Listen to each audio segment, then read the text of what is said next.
দলের পতাকা যারা নিভু প্রজ্বলন করে রেখেছিলেন, আমাদের শ্রদ্ধাভাজন বড় ভাই বাংলাদেশ জাতীয়তাবাদী স্বেচ্ছাসেবক দল খুলনা জেলা শাখার বিপ্লবী বিজ্ঞান ও প্রযুক্তি বিষয়ক সম্পাদক মাসুদ খান এবং এই অঞ্চলের আর এক কৃতি সন্তান আমাদের শ্রদ্ধাভাজন ব্যক্তিত্ব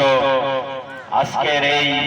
বাংলাদেশ জাতীয়তাবাদী দল কেন্দ্রীয় সংসদের তথ্য বিষয়ক সম্পাদক আজিজুল বাড়ি হেলালের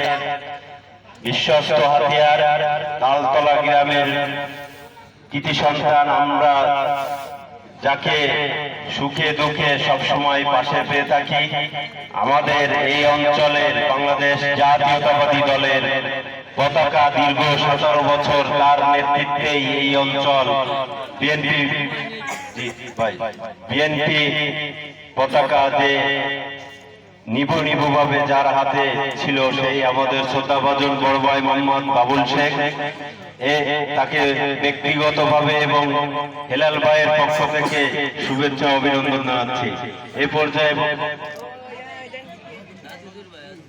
এ পর্যায়ে বক্তব্য রাখছেন বাংলাদেশ জাতীয়তাবাদী দল খুলনা জেলা শাখার সাবেক বিপ্লবী সদস্য, সাবেক ছাত্র নেতা